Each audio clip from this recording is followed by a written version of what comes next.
Ladies and gentlemen, before I actually go any further, I do want to apologize, first of all, for anybody who likes this game, and second of all, for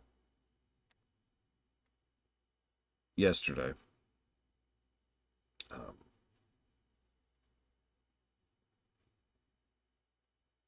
I was actually thinking about it. I never like to give negatives while I am upset or angry, for obvious reasons. So, took some time off, wandered away, played with my niece for a bit, actually. She had a flower, you see. And she also had a little cowboy hat, and she was saying yeehaw. It's very cute. Then I spent some time trying to process why it irritated me so much, because I wasn't actually, like, I was already angry. But you know what I look like when I'm angry. I was angry before I walked into the run. But then I did the run itself, and the run was just irritating. It was like, all right, I've done all the prep work, everything's cool. And then weird, janky, bumbling irritation kept happening. And I kept losing lives, the precious few lives I had, because of what can only be referred to as bullcrap. So that was cool. And I almost made it. And that's just that extra little bit of aggravation on top of everything else. I got that close. Didn't quite make it.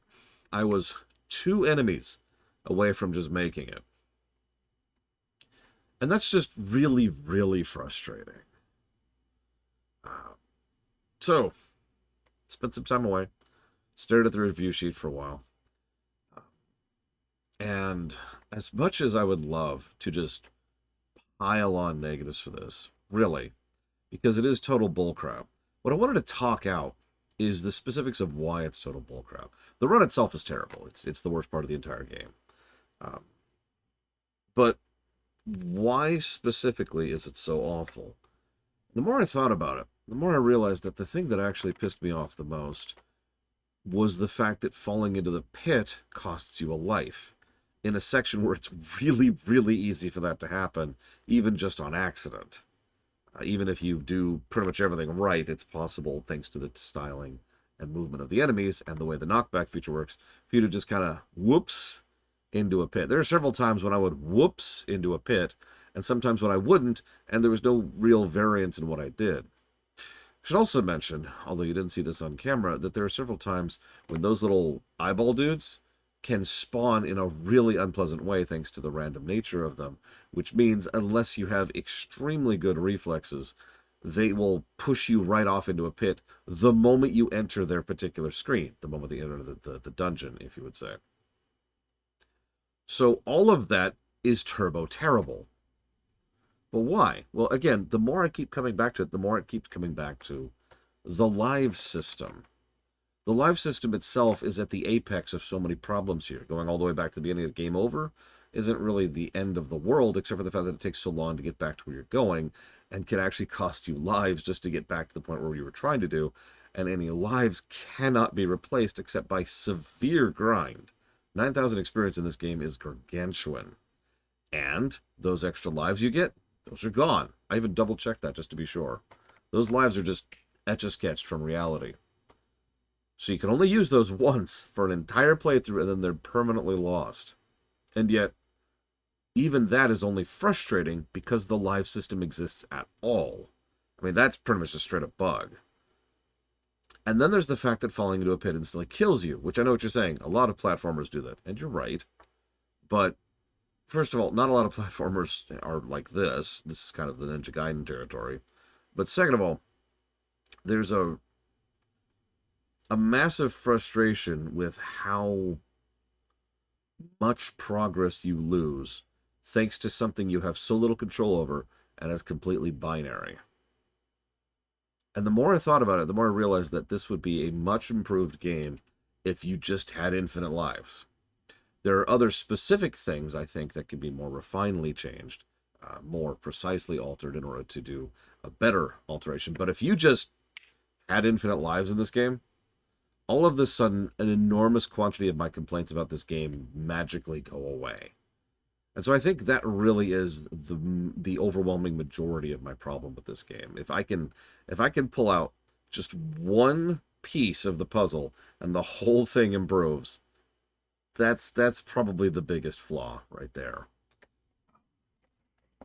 And I don't know what else to add to that. It was just something I was chewing on while I was thinking about what negatives to give where.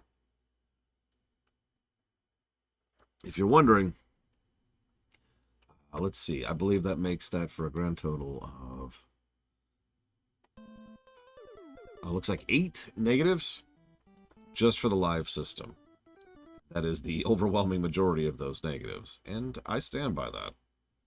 That is a terrible, terrible system that really has no place in this game. And yeah, they definitely and clearly took some ideas and some concepts and knew what to do next, because it's not like they weren't paying attention. It's just really, really frustrating. So, before I go further, thank you, Irame, for the off-camera donation towards the Doom block, the early Castlevania block, and the Mario Kart block. And thank you, Lord Harrimont, very, very much. Always and ever. And I will jot that down for Ratchet and Clank block, Stellaris, Mercenaries, Playground of Destruction. Okay, here we go. So, one last thing. Dark Day. Okay. Hang on.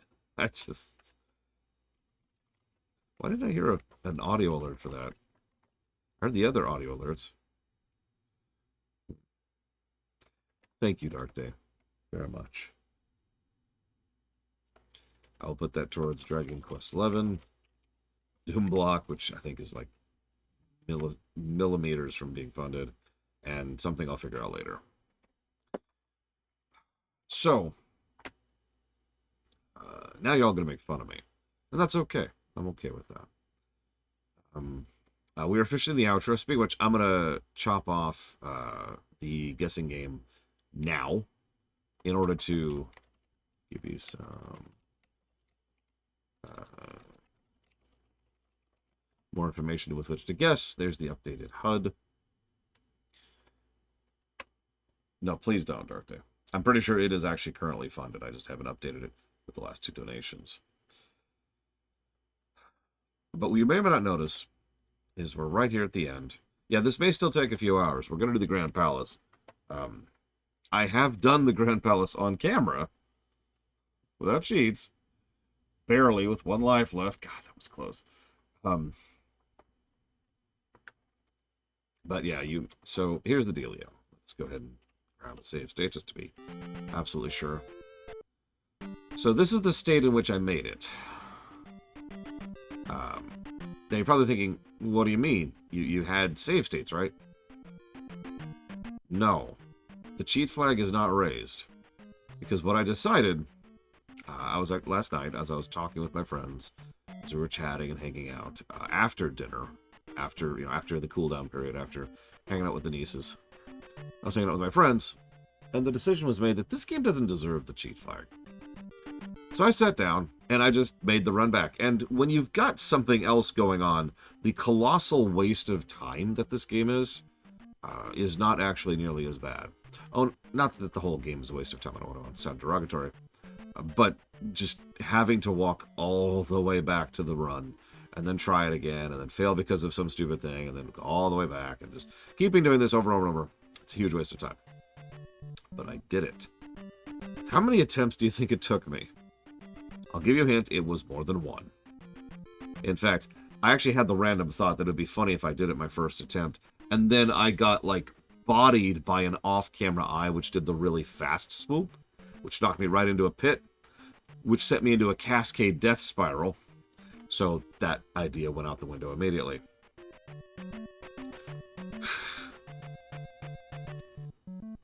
But no. It took me 5 total attempts to get back to this point.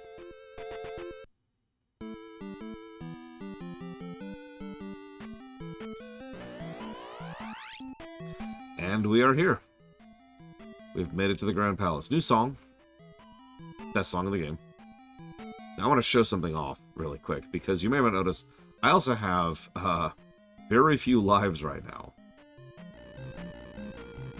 So, I'm going to deliberately die because I want to show something off. I think I'm actually also going the wrong way, but that's okay. This place is huge, so we're going to die to... Oh, is it not that one? Damn it. Okay, maybe it's this one. Nope.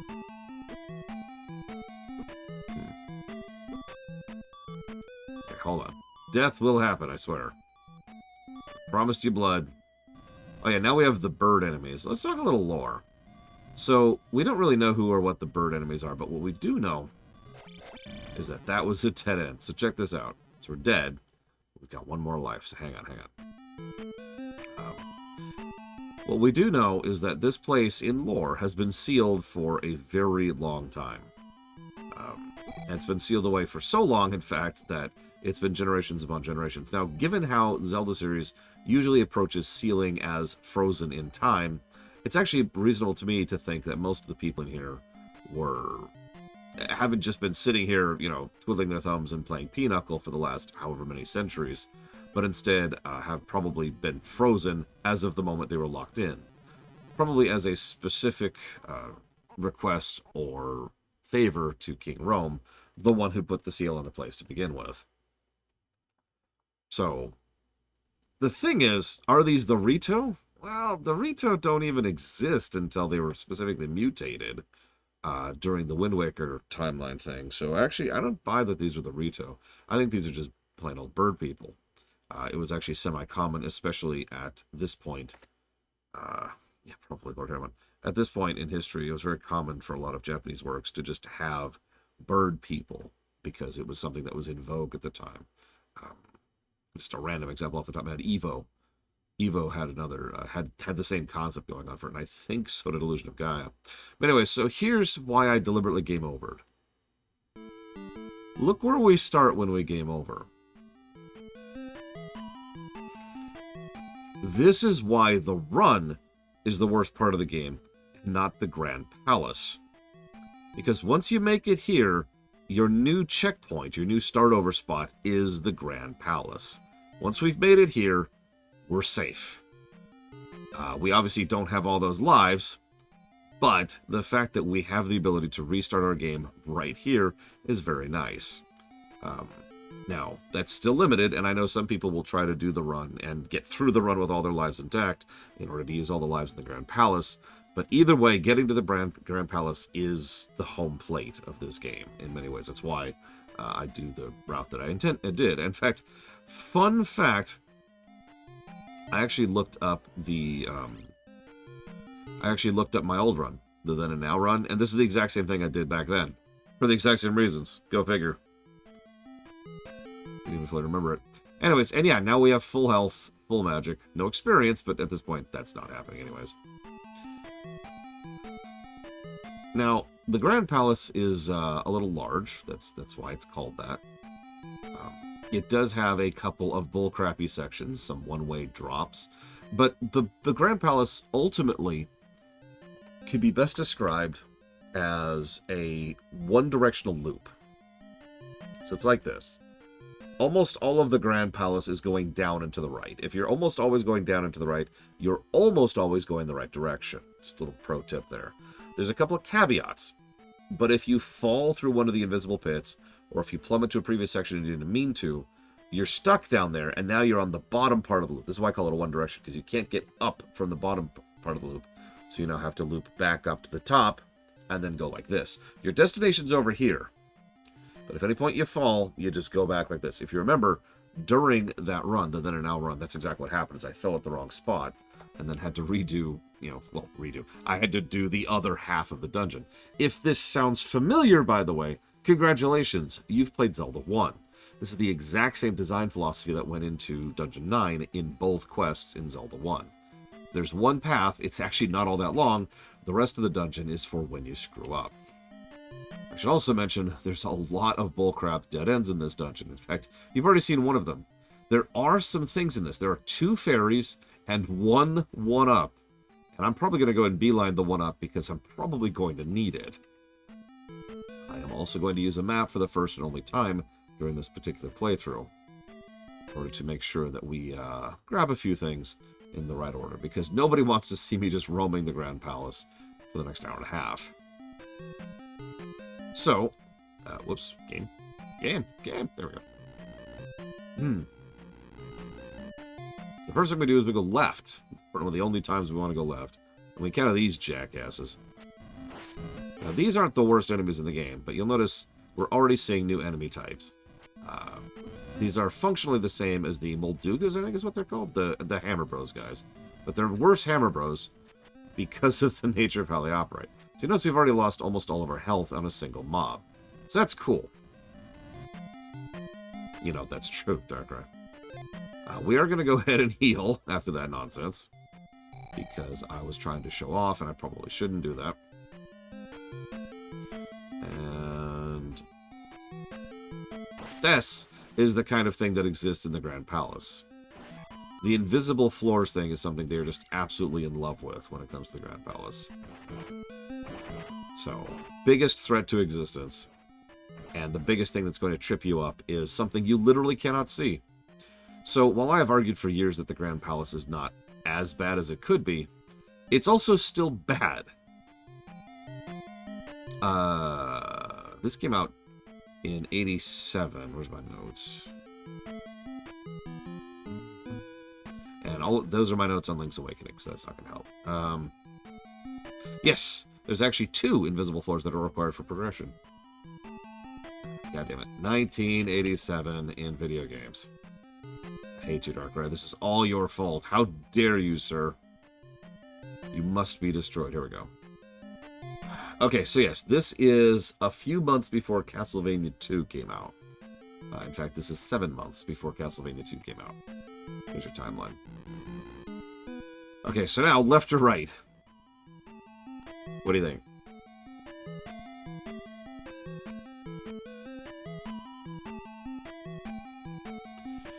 Okay, so if you go left, then what you'll do is you'll be back on that lower loop I just mentioned. And what will happen is you will go a very long distance until you'll run into a random dead end, and it'll be very strange because there's literally nothing there. And then your only recourse will be to retrack all the way back up where you came, because that's the return loop. So there's literally nothing there other than the path back up. So we will, of course, be then going right. I'm just trying to pseudo-showcase the kind of dungeon this place is. Because this is the Grand Palace. And there's a couple of other little tidbits in this dungeon as well, which are only in this dungeon. Now, I do appreciate that. I've always said that an outro, ending, final boss, final dungeon should be something special. I've said that for years upon years upon years. And I always agreed that there should be something. There should be something about the game that's different in order to differentiate when you get to that final point. By the way, fun fact, if you go left... Hang on one second. It's a little arrogant of me, but I'll accept it. If you go left and then go right instead of left again, then you'll find an invisible floor, which is extremely hard to avoid, which then plummets you down into the same route you would have gotten if you'd gone left. So that's cool. Now, I'm pausing here. In fact, I'm just going to cast the shield spell right now, because this room, if this is the room I think it is, I'm pretty sure it is the Hell Room. I love how they still take experience away from you, even though there's basically no benefit for that. There's no way you're getting 9,000 experience in the Grand Palace.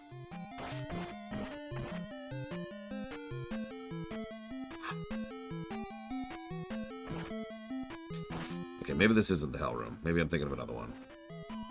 There is a Hell Room. This might not actually be it.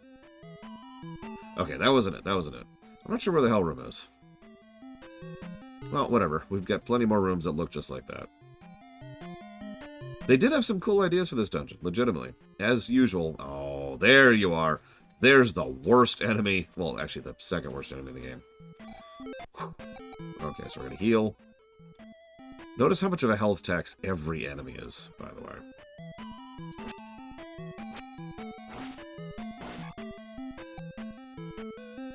Just pointing that out as we go.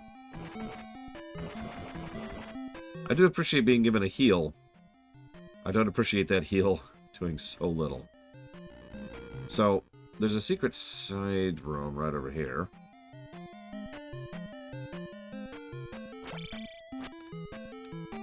It has absolutely nothing in it.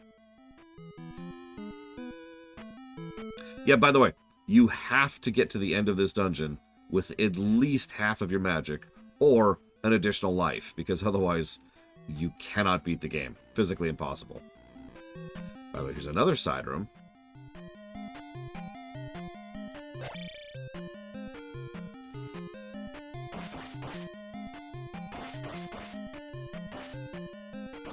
Yeah, so anyways, nothing in here either. That's what I was trying to get at. Cool. Okay, left or right?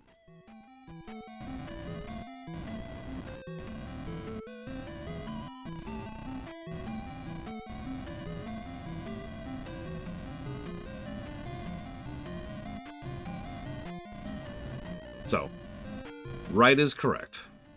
Left will lead you back to the loop. Now we gotta deal with the Hammer Brother. In fact, we might, yeah...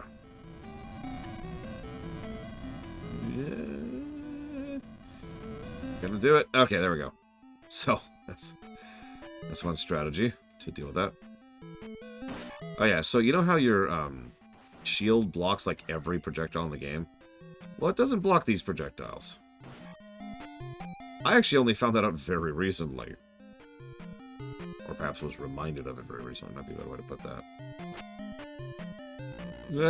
Okay, okay, that's just mean. But sure. It's okay, it's okay. Believe it or not, we're actually really close to the end. We're almost at the very end of the dungeon. Can you believe that? I don't blame you if you don't believe me. Because we still have some very, very mean rooms to go through. No, not this one.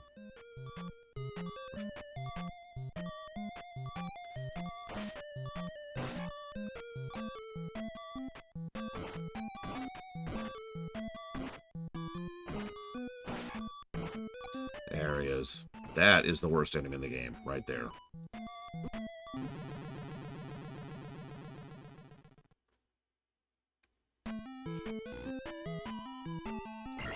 So, one thing I do actually like about this game, and have in fact given a positive for, is how most of the enemies are designed to be escalations in terms of kit. They don't just do more damage, although obviously there is some of that as well. But there's also... One second.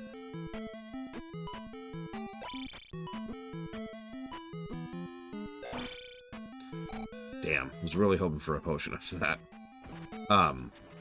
They do more stuff. They attack down, or they jump, or they have projectiles, or they block multiple directions. Stuff like that, right?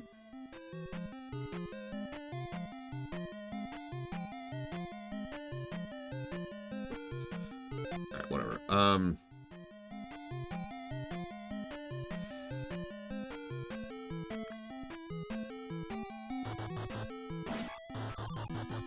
That's just mean. Yeah, exactly, Jesse Ward. They require more from the player, mechanically, instead of just being a stat wall, which I do appreciate. And even that guy, the worst enemy in the game, is the same concept.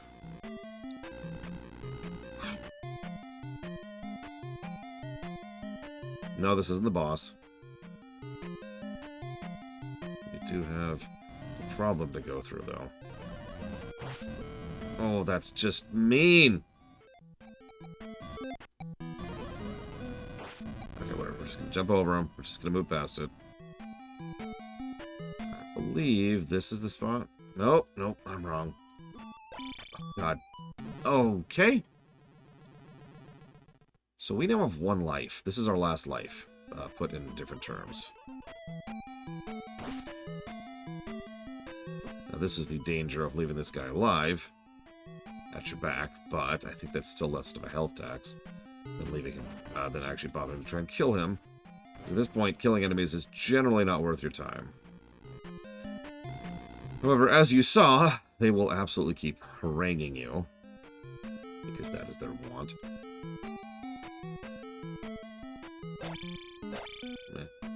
Alright, so, unfortunately, I really wish I had managed to get past that guy previously. So, I'm going to indulge in a save state, and I want to explain why. It's because I kind of want to grab something, not have it go away forever once I do. The last one-up in the game. So now we have one free get-out-of-jail card. That also gives us one magic refill. And remember, we need at least half magic for the final boss, second to final boss. Otherwise, we cannot beat him.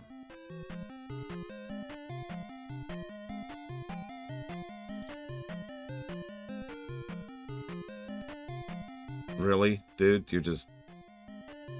So, the second to last boss cannot be damaged unless you use the Thunder Spell on him. Thunder Spell costs half of our mana. By the way, there's also a fairy right there. It's a little bit of a trap, but it's an option in case we need it. There's actually another fairy, which is definitely a trap. Okay, so left or right?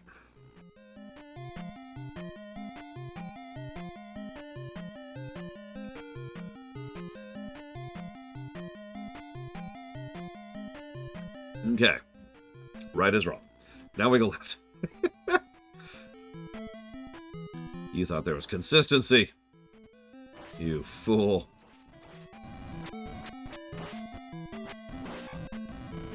The good news is this isn't a huge time leap. It's just a little side area. Alright. So I want you to tell me what to do here. Those of you who haven't played this game. By the way, that's the loop right up there. Do you see that up there? That upper passageway? If we had gone left, either the earlier times, we would be stuck up there and incapable of progressing. Sorry, I didn't mean to accidentally tell you how to progress. I was just trying to kill the frickin' Medusa head. Anyways, yeah, you break the blocks and you come down. Nothing anywhere in any way indicates that that's a thing, other than the fact that there happen to be blocks there. It's not the worst bit of guidance in this game.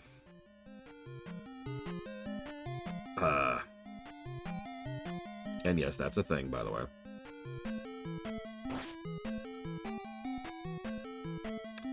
Because the worst bit of guidance in this game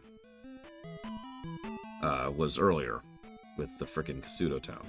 This right here is how we get to the final boss. Right here.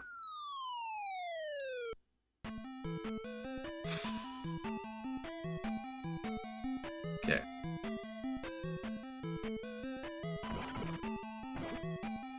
Why are you even here?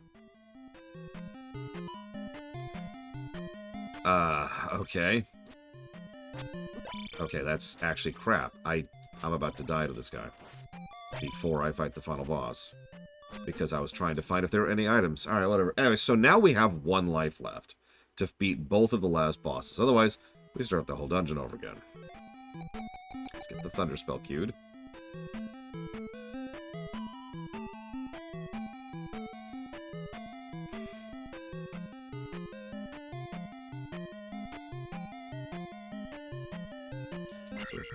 Pop the Thunder Spell. Now he is damageable. We're going to go ahead and cast Shield.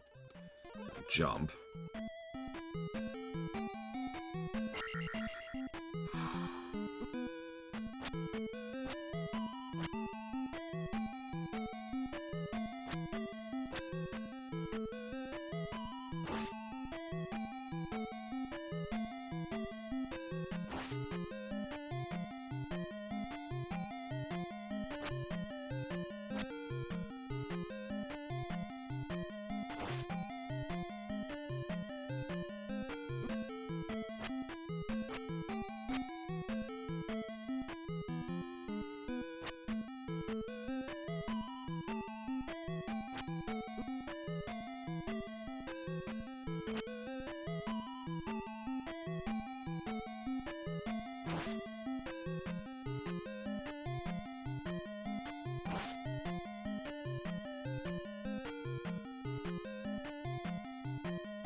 And now we start over from the beginning.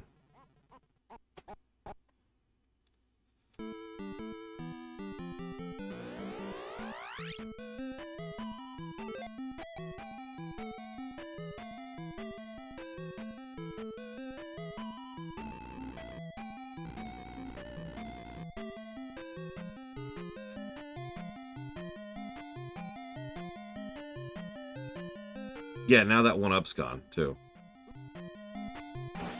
It actually increases its rate of fire the lower its health is. You may or may not have noticed as I was going through it.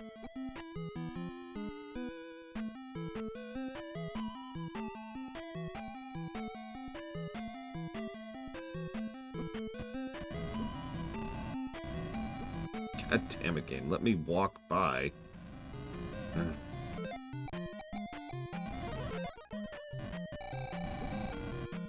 Oh, I went the wrong way. God damn it. Alright, so what we're going to do is we're going to game over, because I've already wasted too many resources going the wrong way. Yeah, my bad. I actually needed to go that way first.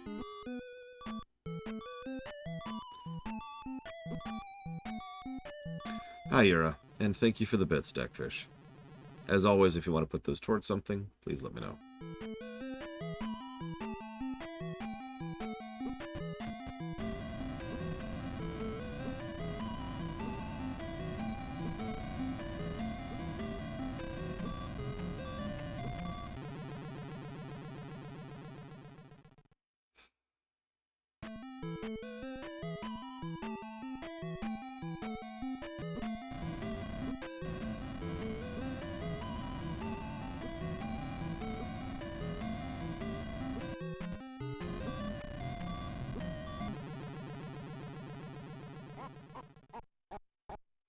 It's okay. Once we beat Zelda 2, we're over the hump.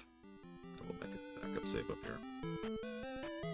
I was thinking about that last night. A friend of mine, while I was talking to them while I was doing the run again, for the 5 times it took me, was saying, yeah, don't worry, even the so-called bad Zelda games after this point are going to be better than Zelda 1 and Zelda 2.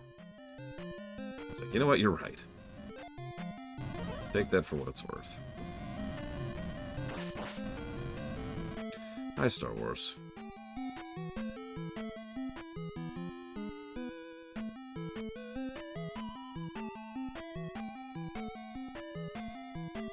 Spanish, don't forget to vote for which version of Link's Awakening we actually play.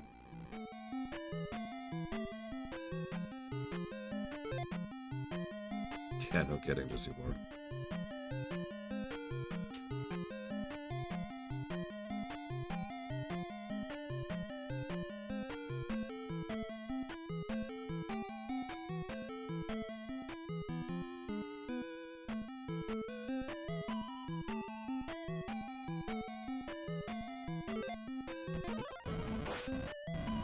Well,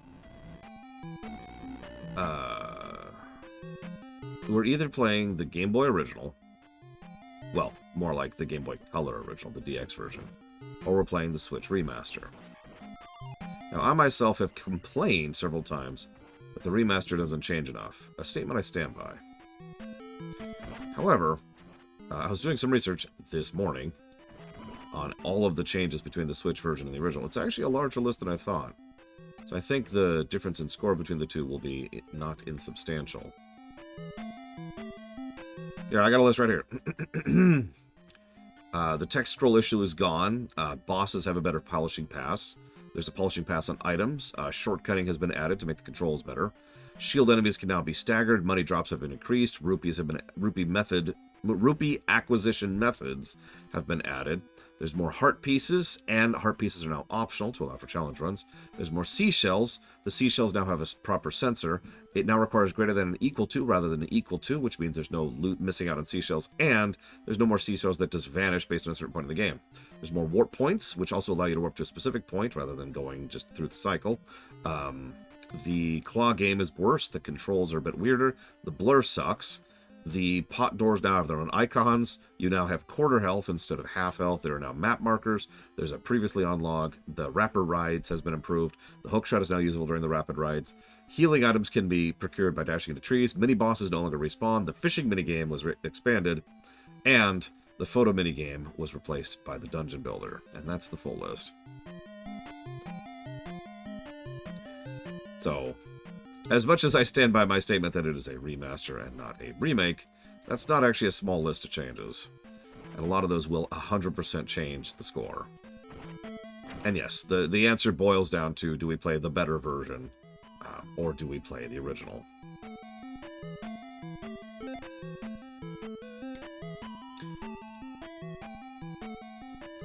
I've actually looked into the Thunderbird several times. And other than the fact that the Thunderbird, you know, obviously is an ally or summoned creature of, they're not really clear about that, of King Rome, that's all I got. Let's go and pop this. I guess I shouldn't call him King Rome. King of Hyrule. Sorry, scooching the map over just to make sure exactly where I'm going.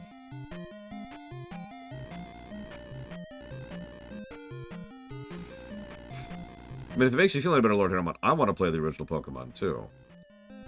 But, that's mostly for historical purposes. Get off screen. Get off screen. There you go. You paid attention, you saw at the last second there, the enemy actually fell when he was going off screen. That's because the terrain technically doesn't exist off screen, which I suppose makes sense. If you think about it that way.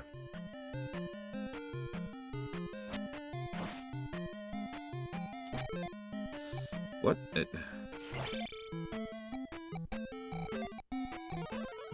There we go. Okay. Nice refill. I saw these and it seemed...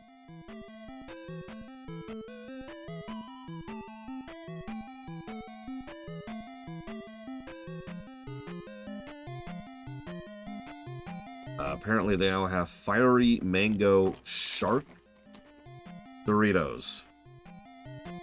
So...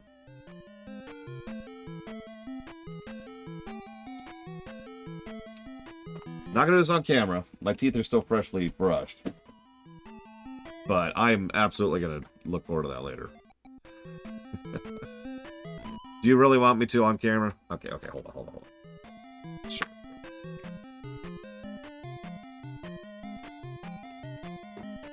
Well, that depends on your definition of a remake, Samurai Jack. I would say it doesn't qualify as a remake, personally. But then again, I'm a little bit harsher about the concept of what I think qualifies as a remake. The answer to your question is yes.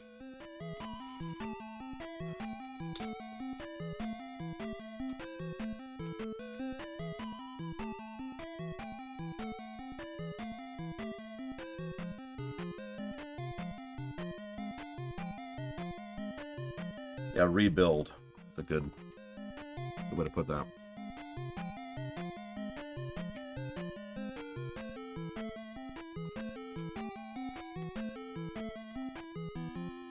That is really sweet.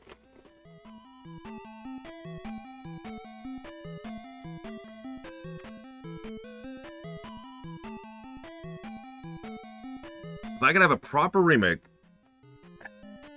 of any Zelda, and no, I didn't deck fish. Do you mind repeating, please? If I could have a proper remake of any Zelda, it'd be this one. In fact, I have a proper remaster of any Zelda.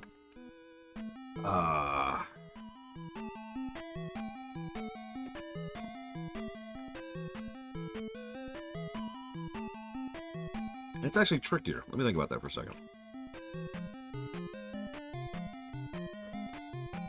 Signalis, the BRPG block, Dead Rising. You got it. Thank you again.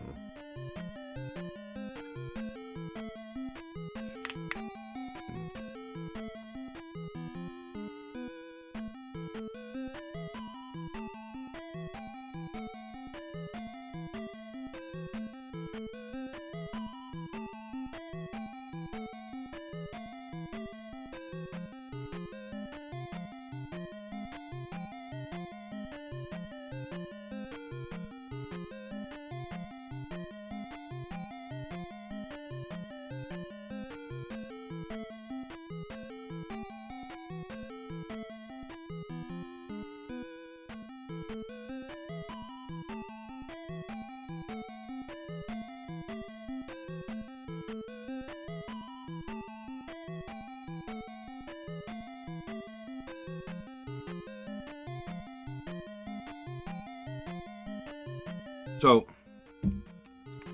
a remake is when they do substantial changes to a game. A proper remake is when they do substantial good changes to a game. A remaster is when the game gets ported, but gets a few quality of life changes. Little stuff, right? Minor stuff, like the Switch version of Link's Awakening. And a port is a port, obviously. And this is actually a gradient between ports and remakes, and I guess reimagining's at the furthest end of the scale.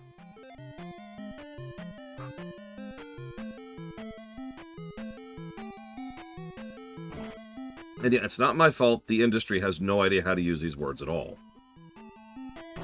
That legitimately irritates me, actually. How video games will be labeled remaster when they mean remake, remake when they mean reimagining. Okay. And nothing at all when they mean completely new series. Or even a sequel. Yeah, FF7 is a reimagining, for example. Not a bad thing, just that's what it is. Oh my god, this guy. There we go.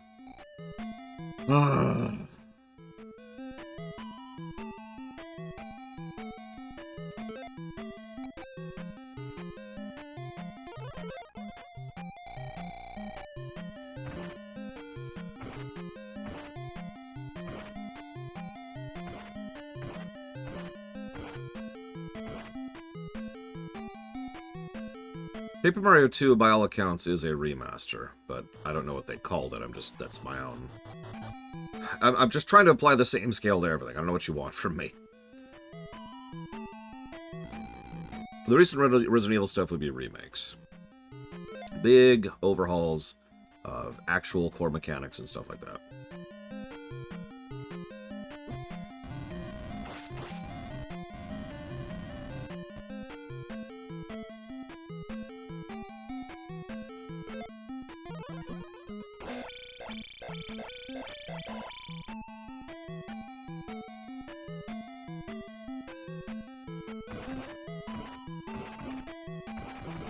Yeah, he's coming, by the way. He's active off camera.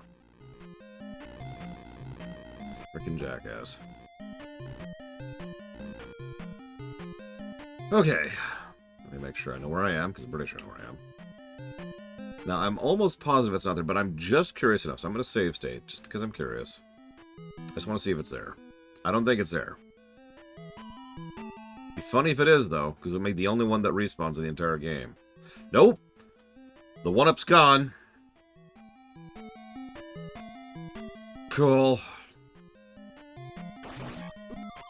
So, hang on, that doesn't count. I was just saying if the 1-up was there. Okay, so now I gotta decide how worth it is to try and grab that.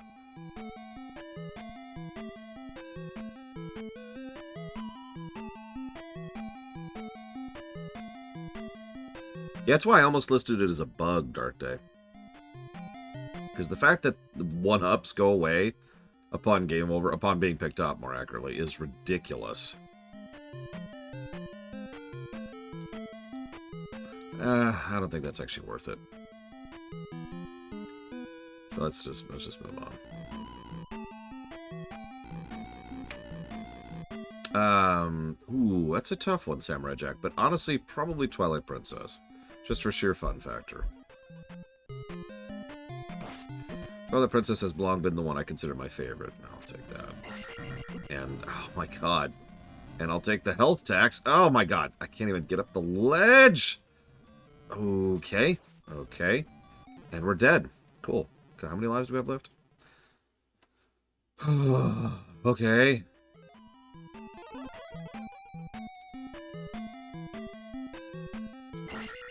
The problem with the Hammerhead guys is the exact same problem with the actual Hammerhead bros. Or, I don't know why I'm saying Hammerhead. With the Hammer bros. It's best to rush them, and if you don't rush them, sucks to be you. LTTP? Yeah, no, I'm looking forward to playing LTTP. It's been a long time since I've played it without a rando.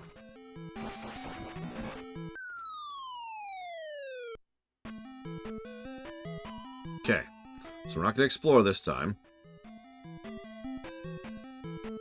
Oh, no, you're right. I guess Link's Awakening is the one before Ocarina. My bad. I always mix up the order of those two for some reason. Which is stupid because... Oh, that was close. I almost lost another life for no reason. If you were paying attention there. Anyways. We're back. Words. Link's Awakening actually started its life as a LTTP port onto the Game Boy. Well, that's not quite true, but it's mostly true, so it counts. Oh my god. Okay. Really bad fire pattern here. Really bad fire pattern. Oh my god.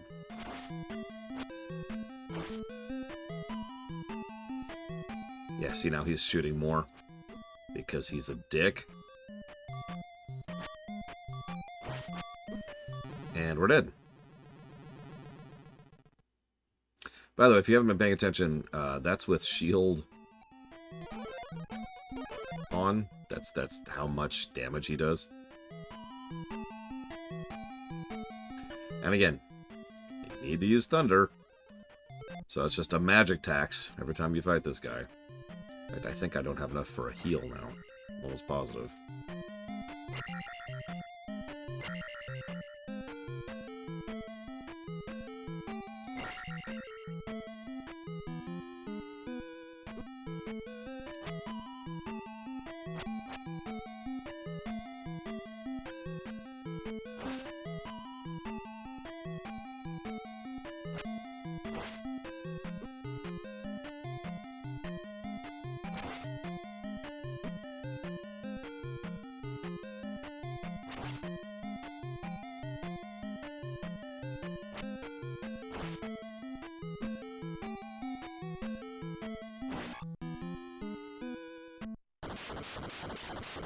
No, actually, Samurai Jack.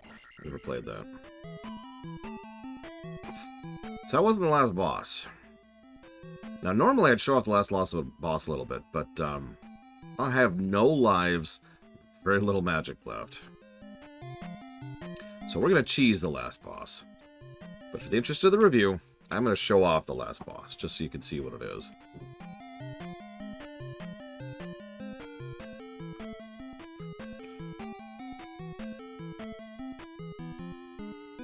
Who is this old man? Is it the king? We don't know.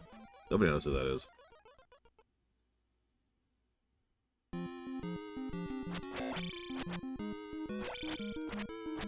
So he reads your inputs hard. You notice I haven't hit him once. He also has no HP per se, unlike every other boss in the game. He just takes a certain number of hits.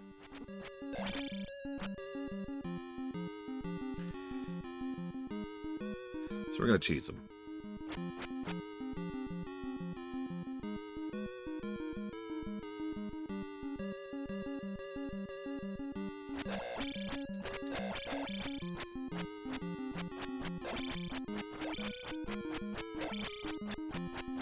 Yeah, it's 8 hits. Because I'm not screwing around with this guy.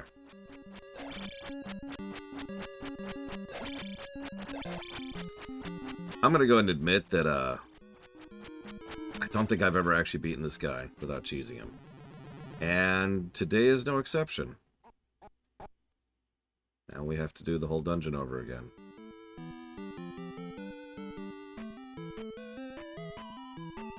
God, I hate this game so much.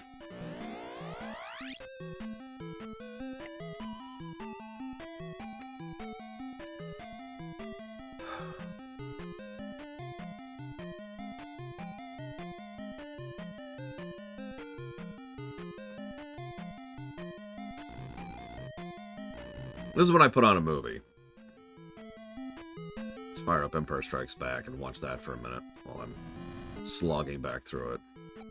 I've actually thought about that recently. There's several games I've played recently which are a lot more tolerable when I'm doing something other than playing the game. It's actually an insult, and I mean it as an insult, but it's amusing to me because I've seen many people for many years use this... I'm about to, Mr. Red. I've seen many people for many years use that as a defense of a game. Like, it's a perfectly fine game, as long as you got something else going on in the background. Like a movie, or a YouTube, or a podcast. And I'm just sitting here like, that's That's your defense of the game. Is that it's better when you're not really playing it. That's... Okay. Okay. Yeah, I'll just play Mega Man 2 in the background while I'm doing this. Like... Yeah, I have a feeling the Redux would score substantially better.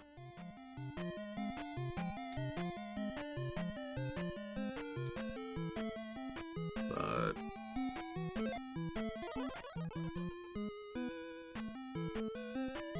I mean, hell, so I'm going to repeat this story. I know I've told this story before. Back in the day, there was an MMO called Asheron's Call, which I thought I liked. And I'm going to phrase that way very particularly. Oh my god, you little dick. And, ooh, waffles. Aw. So, I was playing Asheron's Call this one time. And I was off on Aphis LaSalle, I'm pretty sure. It was either that or one of the Tusker camps, but either way, I was grinding, because that's what you do in that game. That was the majority content of that game, was finding a hunting spot and then hunting there. So I had found a good hunting spot. I was grinding.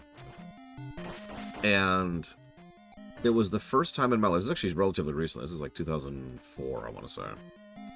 And it was the first time in my life that I had access to a TV and my computer in the same setup. So I had my TV right over there, and I had it playing some, I don't know, Adult Swim thing or Cartoon Network thing or whatever. I don't even remember the show. It doesn't matter. I was watching something while I was, mashing the hunting grounds. And it was such a wild experience because it was the first time in my life that I have distinct memories of enjoying myself while hunting in AC. And that just sort of struck me hard. Like, that just stuck with me. Like, wait.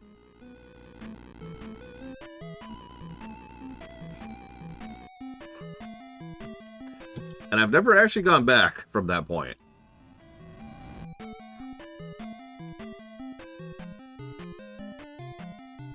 As I've said many times, I have never liked grind. I used to be underleveled in RPGs back in the day because I hated spending time running back and forth. Right? That's how I always call it. Going left and right on the map. No, I didn't stop playing AC there. But it was just such a sea change mentally to recognize that that is just where my mentality is. I'm going the wrong way, aren't I? No.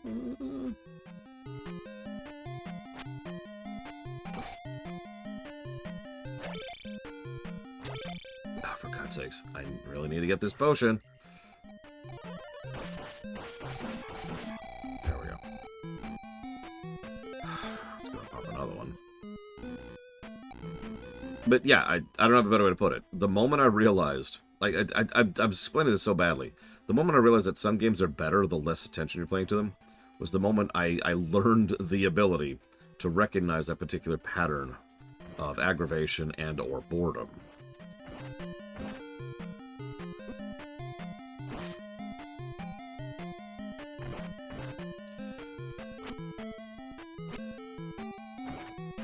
One thing I do like about the Grand Palace is there's not more of these guys.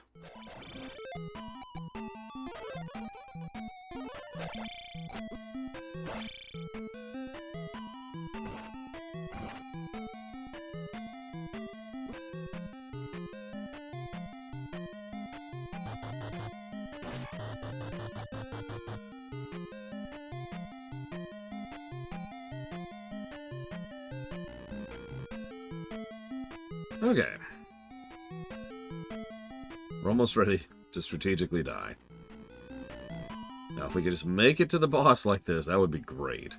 I have 2 lives ready for the boss. Don't think we're going to make it, though. We've still got a bunch of jackasses to go through. Did you see how far that fireball followed me? Holy crap.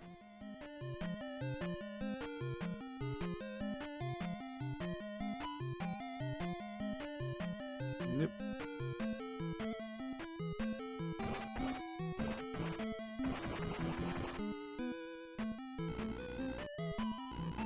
Okay. So now I've got to really think about that fairy. Well, I do have enough for the jump spell. So let's do this.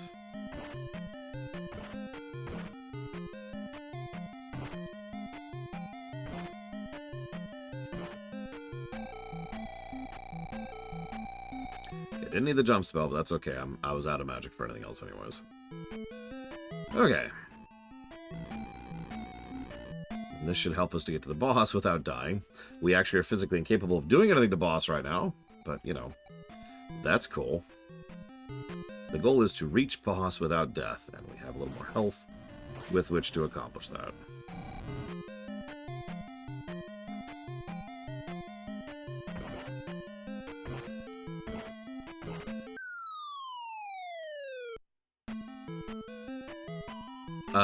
You know, I don't actually know. Oh, shoot. Darkrai, I forgot where I was. By the way, there's actually another fairy up here, although it's not as useful because, you know, no magic respawn. Let's find out. Because here's Thunderbird. If the screen scrolls to the right, we're good. Holy crap, we can just go straight to Dark Link. Wow. Okay. By the way, if you haven't gotten your guess in, this is a good time, because I should probably have chopped that off already. I haven't added any outro thoughts on the matter yet, so score is not fully up to date.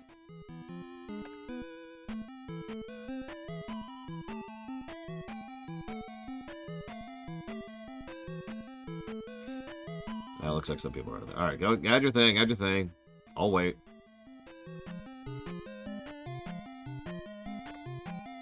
I will look at my phone. My god. It's full of phones.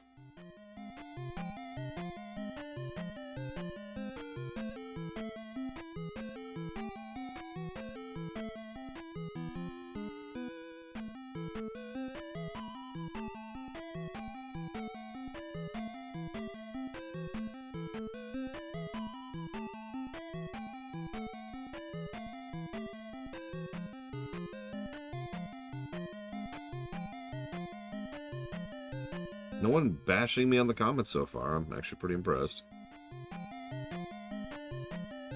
Fresh reminder, I do read all the comments on the VODs.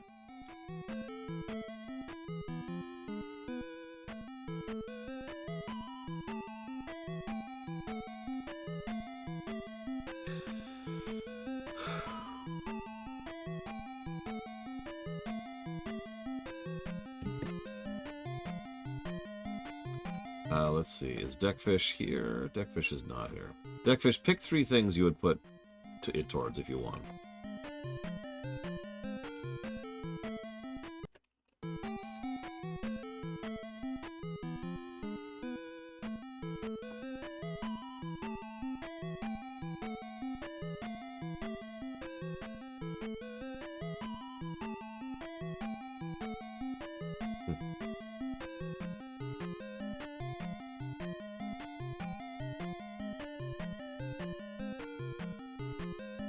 Quicker than that, hopefully. Okay, so Signalis, BRPG, and Nest Block. You got it. Is that everyone? Is everyone in? 10, 9. That's easy, Daniel Doherty. You add your name. Hey, check it out. Behold, I have added a name and spelled it wrong. Mwahaha. There you go, see? It's editable, Daniel Doherty. If you were not on the guest list, it means you hadn't actually guessed in a while. There was a purge recently to get rid of some of the people who aren't viewers anymore, or don't guess, or was only a viewer for one particular stream.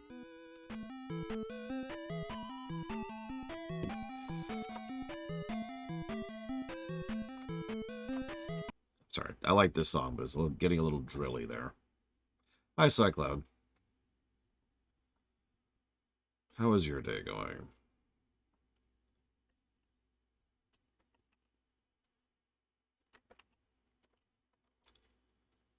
I mean, you don't have to guess. It's supposed to be a for fun thing. That's all it is. It's for fun.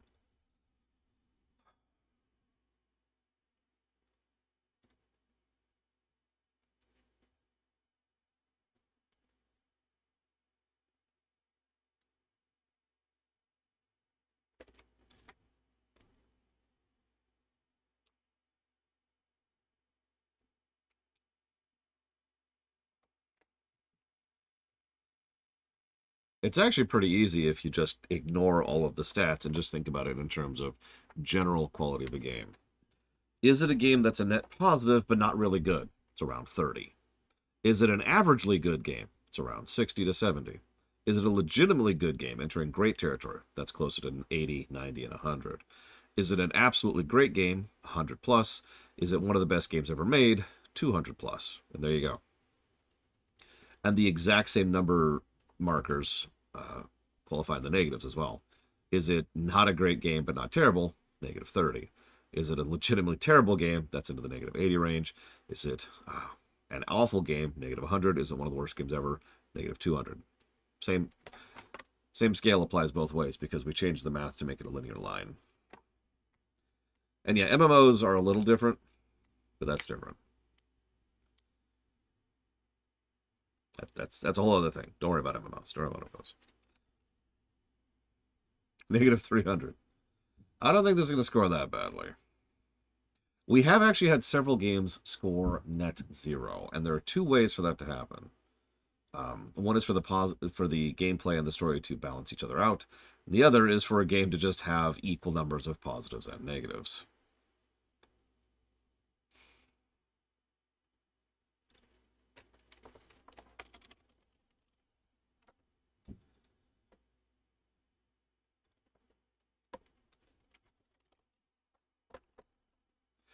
Yeah, Mario 1 got a negative 1.55. So yeah, very, very close to the 0 marker. Yeah, correct, Loner. I'm not even sure such a thing is possible unless we review Pong. Hang on. Okay, I've reviewed Pong. There you go. Yeah, Quest 64 for perspective is negative 277. This isn't in the same ballpark as that. Let me give you something that I think will help a little bit. Zelda 1 is negative 100.6. However, Zelda 1 without second quest is negative 30. Oh, and for perspective, the games we've gotten that are 0, since we're just sitting here talking about this, looks like we have 2 left at this point in time. One of them is Thomas Was Alone, which got +5 to story, -5 to gameplay, and one was Quest for Glory 1, which got +7 to story and -7 to gameplay.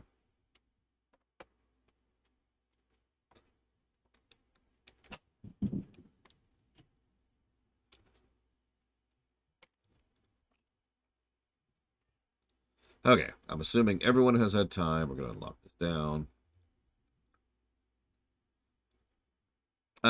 Real quick, Daniel Dort, we've discontinued the streaminations, so what's something you would like to pick other than Batman the Animated Series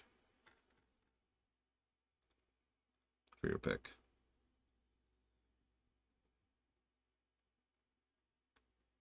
That also applies to Jay Palmer, who is not here right now. And that might actually be it. Nope, that also applies to Dream Whisperer, who is not here right now. Looks like that's it. See you around, Jesse Ward. Have a good rest of your day. I'm going to go try to beat Shadow Link. It's okay, I've got a couple of lives.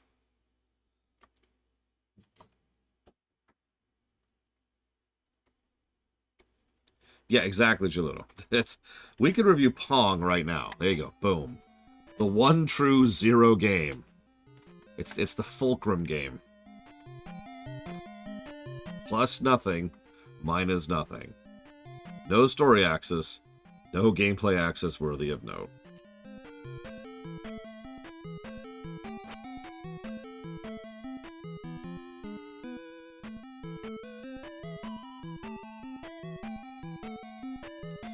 Anyways, that's my theory on who the old man is. That he's the dude.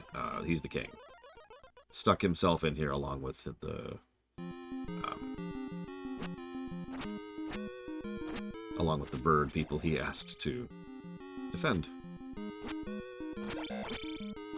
I mean, I could add Pong to the list right now. That's not something... Like, it would just be a little bit of extra paperwork for effectively no reason, but I could do that. We did it again. Anyways, time.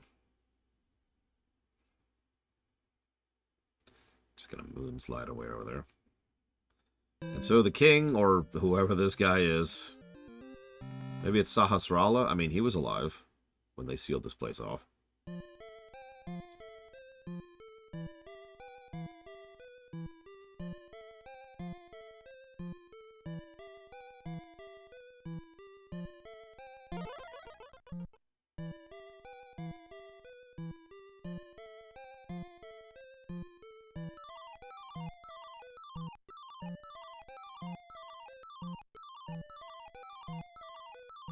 Oh yeah, by the way, no cheats.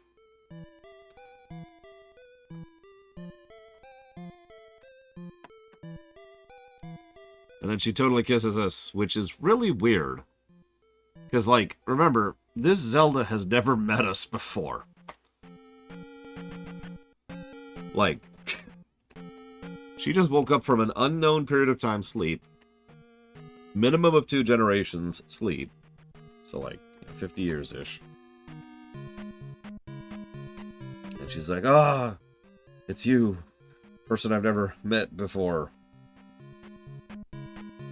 And then I always think, like, what happens when the other Zelda... Because this is the only time, historically speaking, when there are 2 Zeldas active at the same time.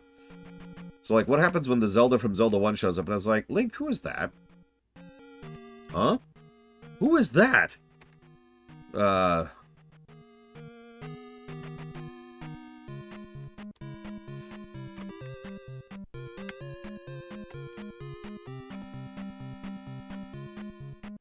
No, we're playing as Metroid Venters.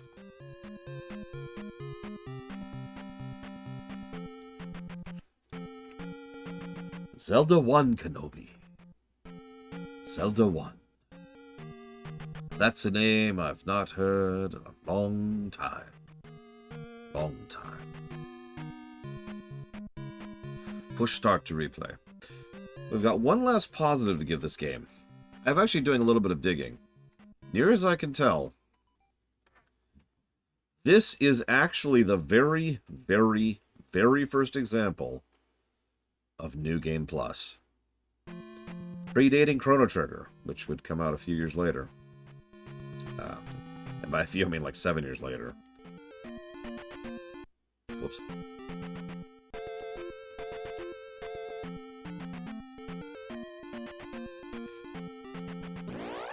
Yeah. Like, as you can see, we have 8 sword, 8 magic, 8 life. We don't have the hearts, we don't have the magic containers, but we do have all of the spells. That is New Game Plus. That is good New Game Plus. And this is the final little caveat I wanted to share about this game, because you're probably wondering, Lore, why did you play this game so much back in the day as a kid? Well, there's 2 reasons. I already listed one of the reasons. It's a side-scroller, and I just tend to like side-scrollers better than top-downs, at least when I was a kid. But as you can see, we don't have the hammer. Do the lives respawn? Yes! Although only once. Once per playthrough. But yeah, the big reason is because New Game Plus mode existed. And if I ever want to replay the game, then I could do New Game Plus mode and smash through the game with everything, because I'd already beat the game once. So, yeah. And you're probably thinking, well, what's the point? Well, obviously it's a little bit easier, but the Action Man shares the big thing. We're already maxed on level. That means every dungeon gives us a 1-up. Automatically, just like that. So now imagine for a moment that we get the 9 1-ups on the way to there, and let's assume we don't die, which is at least possible. That gives us 12 1-ups to go through the run. And all of a sudden, and I already pointed this out earlier, all of a sudden the run becomes a lot more reasonable when you have 12 1-ups to go through it with. Remember, I would have made it if I had 1 more than I had last time. So, once again, the live system is the real issue here. Nevertheless, good New Game Plus is a plus.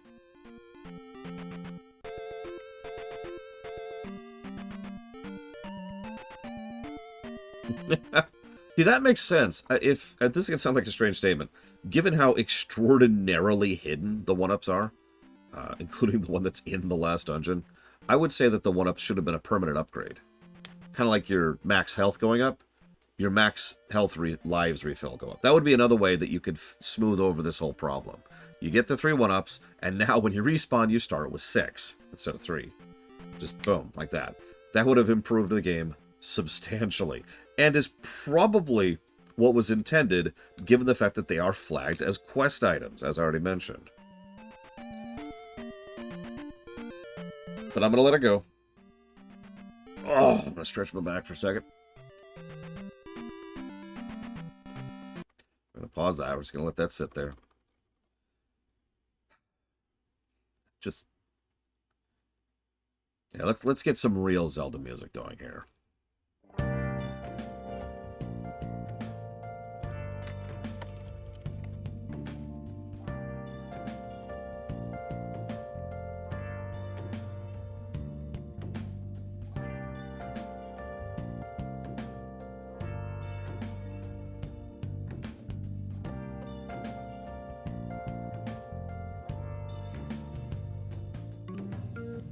Oh, actually, there's one thing I want to check really quick. Sorry. Double song. That's what I thought. You also start with the downward thrust and the upward thrust, which, as we already talked about, really makes the combat more interesting.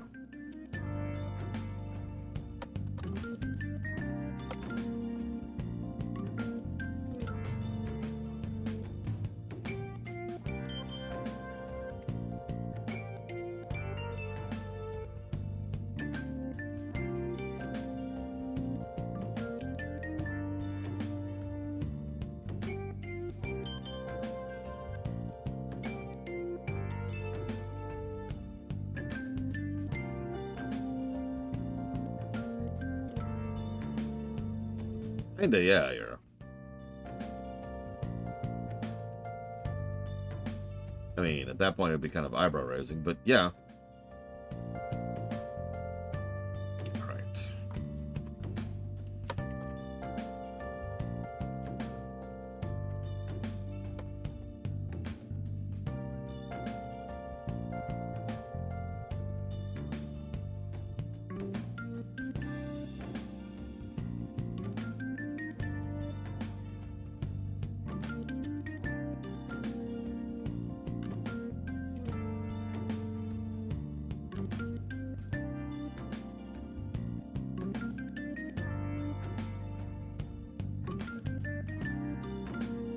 Yeah, Noctis, that's what I just said.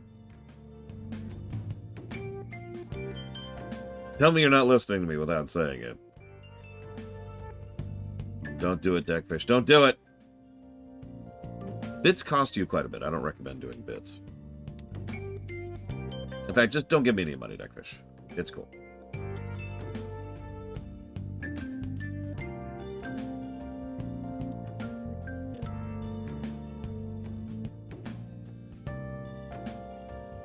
Sakage, what did I just say?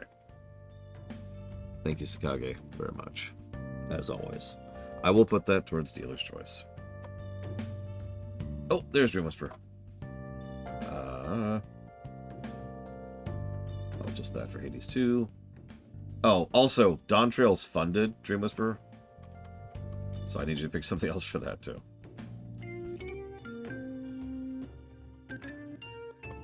Now there's Patch Trail, if you just want to be easy about it.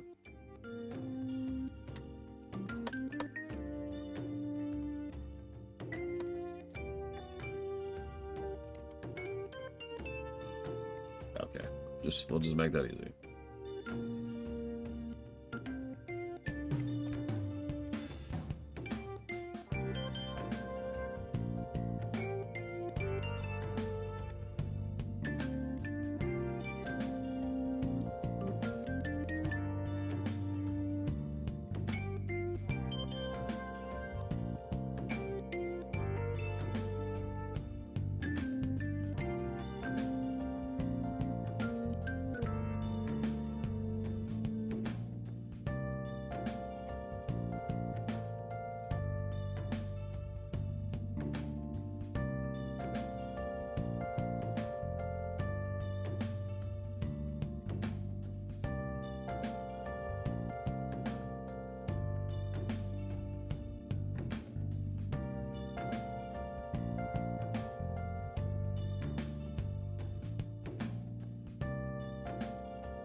Now we're going to play Mario Kart. That's a lie. I'm just doing the audit.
Wouldn't that just be Mario Kart, Julito? I mean, like, not literally. I know Zelda is in Mario Kart. I mean, like, style-wise, isn't that what it would look like?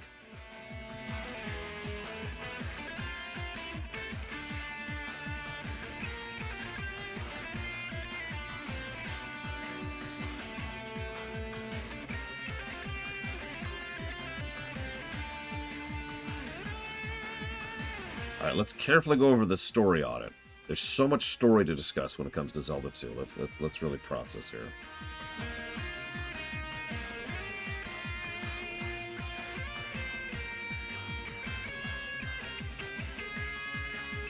I mean, you could just turn Breath of the Wild into one big open course area. Make it a little bit more like the open world racing games, which there aren't many of, so I don't have a lot of examples, but like The Crew, or I guess Diddy Kong Racing when you're not on a track. Burnout, apparently. I haven't played Burnout, but I believe you. Now, you know what's really funny? There's a thunderstorm right now. So if I disconnect right here as I'm doing the audit, that's why. Just let you know.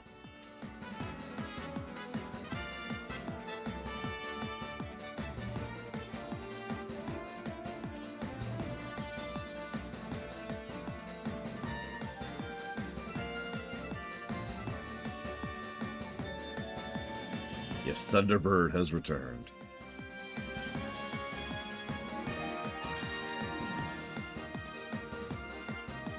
Can I admit something? And this is going to sound mean-spirited, and I swear I don't mean it as such. I just want to share. I will never have to play this game again. And that's kind of a relief. In fact, I'll never have to play Zelda 1 or 2 again. And that's definitely a relief. They're done. They're locked in. I have reviewed them under the current system, so those are locked in. We're good, right? Like, it's done.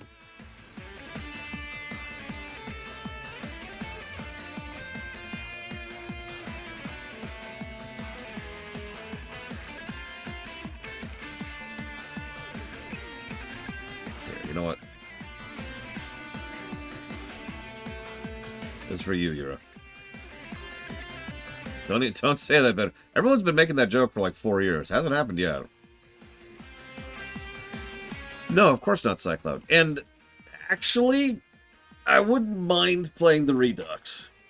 It sounds like it fixes almost all my issues with the game. Thank you, Deckfish, very much. If you give me a moment.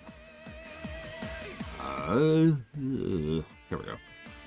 Signalis. Nope, this much. BRPG and Hades 2.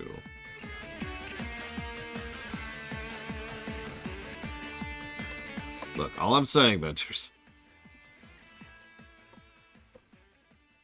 is death.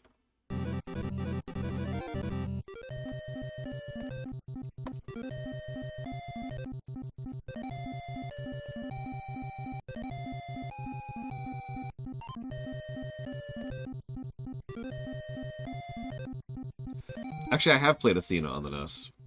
I don't know if it's part of the NES block or not. You'll have to check that yourself.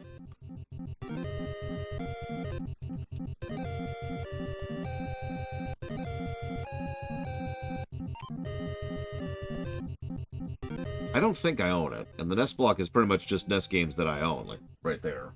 So, wouldn't surprise me if it's not there.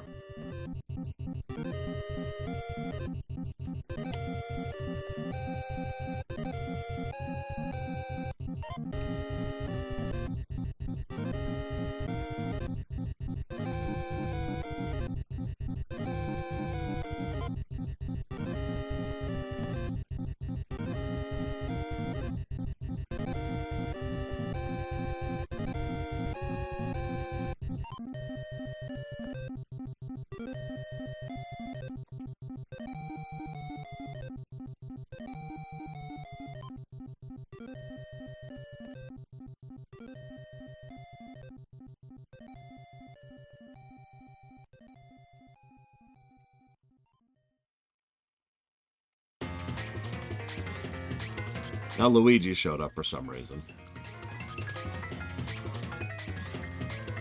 I'm a Luigi.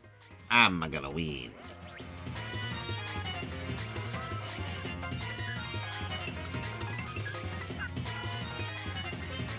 Shoutouts to the man on the internet for the vocal version of this song.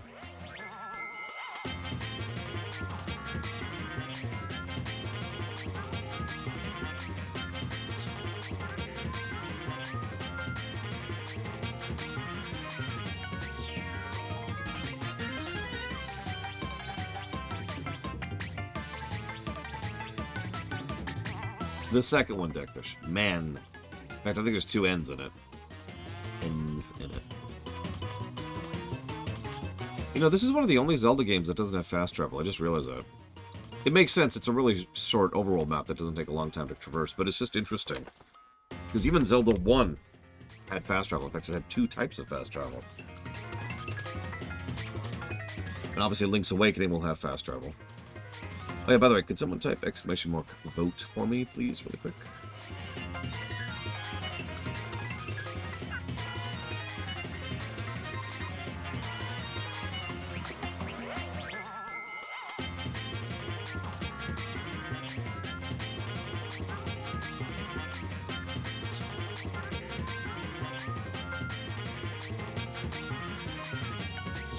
Oh wow, that's pretty definitive. Looks like we're playing the Switch version. For those of you who are invested in that. Depending on how long it takes, I will consider also playing the Game Boy version, but I don't... I'm not leaning towards it. Maybe as a future run, I don't know.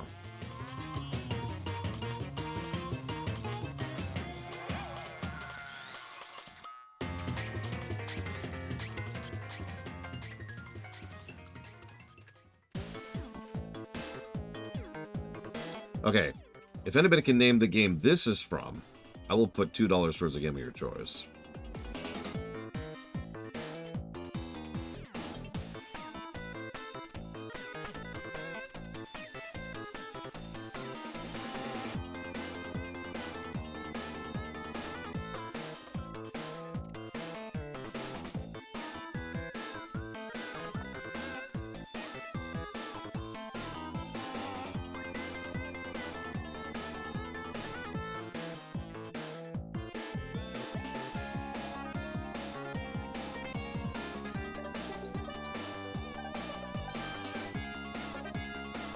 The order I'm playing them in is the review order of enters. The idea here is we review like-minded games alongside each other. So, obviously there's a bit of a release order involved, but we're skipping over some of it because I don't want to review Link's Awakening right next to Ocarina because those games have nothing to do with each other. It's more useful to review a 2D game next to a 2D game and a 3D game next to a 3D game. Holy crap, Chill Pangolin, you are correct. Shovel Knight Dig is the right answer. I figured the only way anybody could get that is if they've actually heard this song or played the game before. What do you want to put it towards, Chill Pangolin? Now, in some cases, the order's been rejiggered a little bit, Ventures. That's because I like to start with the worst and end with the best. That's why LTTP is pushed down so we'll play it later. And Zelda 1 and 2 are pushed forward, so we'll play them first and get them out of the way. Otherwise, the rest of the order should just be pretty logical on that one. Remind me of the whole name of the game, Jill Pangolin.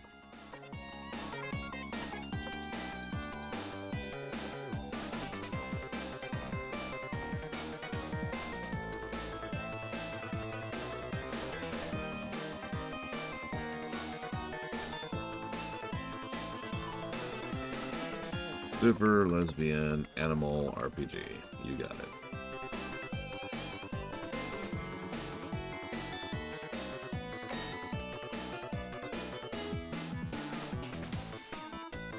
That's a hell of a name. It's right up there with the Sexy Brutale.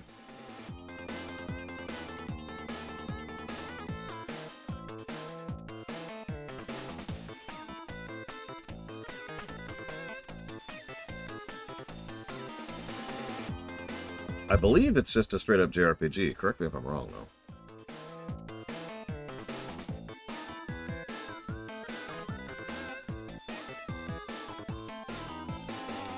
Replayability for Zelda 2? Keep in mind, New Game Plus does not factor into that. It's a separate thing.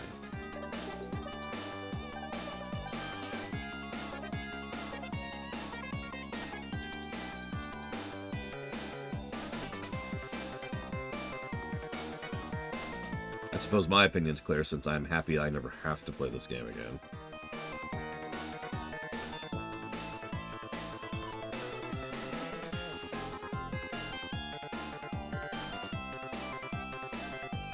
Playability. That's just Starfield at that point, isn't it?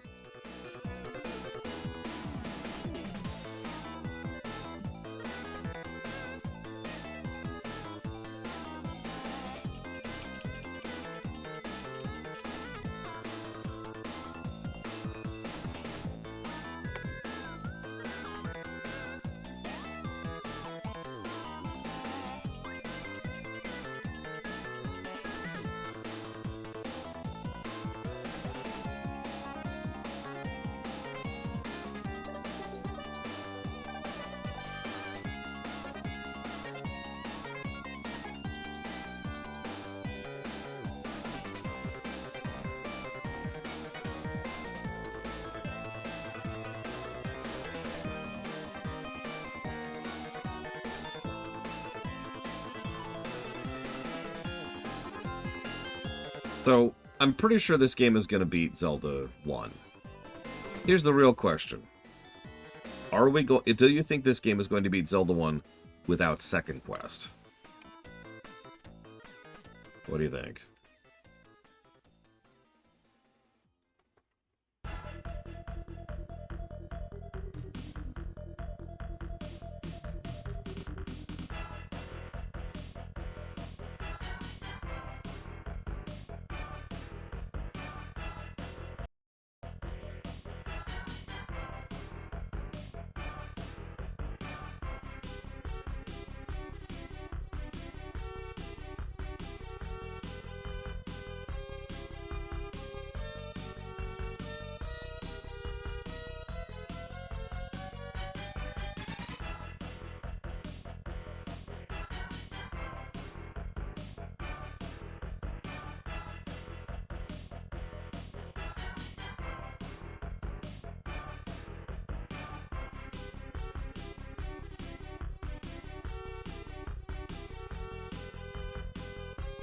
Interesting.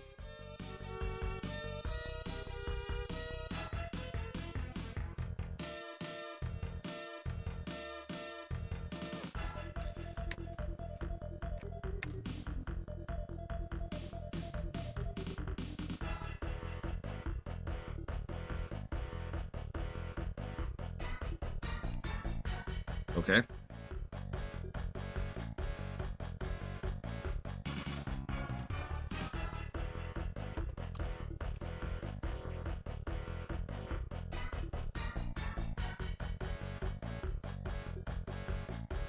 Hey, Ginkgo the Moshi. I'm doing as well as I can. Thank you for asking.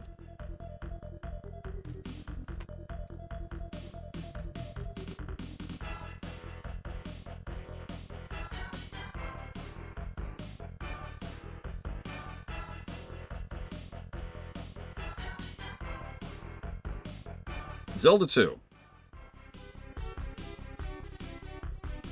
Let's just compare Zelda 1 and Zelda 2 side by side, shall we? So, Zelda 1 got -3 to story at 0.6 negatives per hour and a 0% ratio. Zelda 2 got 3 pluses to story at 0.34 per hour and a 100% ratio. Pretty much completely swapped, and for mostly the same reasons. Gameplay. Zelda 1 got -38, over half of which was second quest, giving it a 2.9 negatives per hour density and a ratio of 20%. Zelda 2 had net gameplay of -11. That's 1 negative per hour and 39% gameplay ratio. Zelda 1 got a -100.6. Can I have a drum roll, please? Zelda 2 gets a negative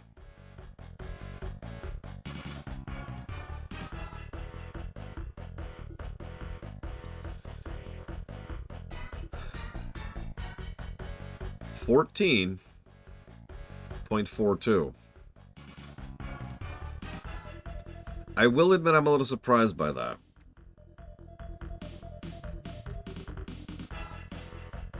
I've actually double-checked my my stuff several times here. Like, is that right? And yeah, that's right. Like, that is a bucket of negatives. But most of those negatives are for individual things. And there's actually a lot of good stuff here, too, that helps mitigate it. Whereas Zelda 1 doesn't have a lot of good stuff mitigating it, and just had the bucket of negatives. So, yeah, that actually does track. That sounds correct. But I will admit, I was sort of expecting Zelda 2 to score worse, at least worse than First Quest. And now Ganondorf showing up. Yeah, the run was terrible. Other than the run, there were only 2 real aggravation points in Zelda 2. One was the second to last dungeon, which is not actually that bad. And the other one, was Death Mountain, which, yeah. And yeah, if Zelda 2, I know I said this already, if Zelda 2 fixed the lives issues, like we keep having this, right? We keep having these synergy negatives. There was the 30 health problem in Metroid 1. There's the durability problem in Breath of the Wild. There's the 3 hearts problem in Zelda 1, and there's the lives problem in Zelda 2. A huge number of those negatives are directly tied to the lives problem. In fact, let's see here. 1, 2, 3, 4, 5, 6, 7, 8, 9, 10...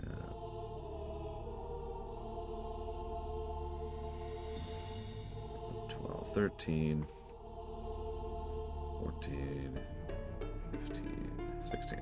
So, this would have been a net +3 game on gameplay, if not for the lives problem. Just to put that into perspective. But it has that... So, Takoida, probably jokingly, was talking about negative synergy, but trust me, that is the negative synergy. That's what dragged the score so far down. Anyways, obviously it's very early in the day. This is part of the reason I was so pissed off I lost yesterday. I'm going to go ahead and do some paperworky stuff. Oh, I should probably figure out who won the guessing game. So that is... Looks like Arspruce, actually. Yeah.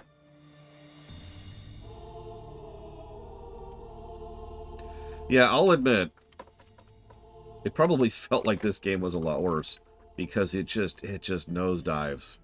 It just nosedives towards the end there. Yes, Yura. Zelda 1 without second quest is -30. Zelda 2, as is -14. Arspruce gets to put that towards the alpha block. The RPG block. Oh, you have no idea, Ginkgo the Mushi. And the FF audits. Like, I will never have to play these games again without using the Redux mod. And that is just such a breath. I can't put it into words. But like I said, I'm going to go paperwork, I'm going to update, the usual stuff. And then we'll come back for the Switch version of Link's Awakening.